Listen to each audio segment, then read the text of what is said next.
మా అల్లుడు వచ్చిన నా పానానికి నాకు గండానికి వచ్చినట్టున్నాయి కదా. థమ్స్అప్ అంటే థమ్స్అప్ చేస్తే అద్దు మామ నాకు స్ప్రైట్ కావాలన్న బట్టే లేనిపోని ఎన్ని కోరుకుంటాడు. ఈ దూరసాని ఏమంటుందో వాపస్ తీసుకోమంటే. రజనీ, ఓ రజనావా, అయ్యో పండుకున్నావా? ఏందే? ఇగో ఇది తీసుకో. ఏమైందే? మా అల్లుడి దాగాడట. అయ్యో, నేను ఇది తీసుకోవడానికి అంటలేనే. ఇగో ఇంట్లో ఆల్రెడీ ఇంతంత తాగినట్టు తీసిర్రు, మూత తీసి ఉన్నది. తీసుకోవాలి చెప్పు. అదేనవ్వా, ఆయన ఇది దాగాడట. ఇది తాగకపోతే ఓపెన్ చేయకపోతే తీసుకుంటేనే, తీసుకోవడంలో నాకేం ఇబ్బంది లేదు.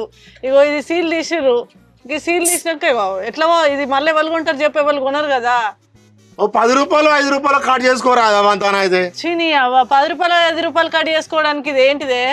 ఇది ఎవరు కొనరు. అద్దు కొంటవా? అంతలా అయితే ఇంకోటి ఏదైనా కావాలంటే ఇస్తా. అయ్యో, నాకు ఇది ఏమద్దా వాడిని తీసుకో. నీ సొమ్మే కదా, నీ దగ్గర కొన్నదే కదా. నా దగ్గర కొన్నదేనే, అది ఓపెన్ చేసిర్రు. ఇప్పుడు థమ్స్అప్ ఓపెన్ చేసినాక ఎవరికన్నా 10 రూపాయలకి ఇంత పోతాను అమ్ముకునేదా? కల్లా ఇంకేమన్నా? అయ్యో, మరి ఇప్పుడు దీన్ని ఏం చేయాలి? మా అల్లుడు తాగనమాట ఆయన కాసల్లాగుండా. ఇగో నువ్వు కొంటవా? ఇది నువ్వు తాగు, నీ అల్లుడు ఏం తాగుతాడో చెప్పది ఇస్తా. ఇక మళ్ళీ అది కొనాలి ఇది కొనాలి, నా దగ్గర పైసలు ఉండదు దానవ్వా. అరే నీకు అర్థమవుతుందా అనే? ఇది ఎవ్వరు కొనరు, నేనేం చేసుకోవాలి?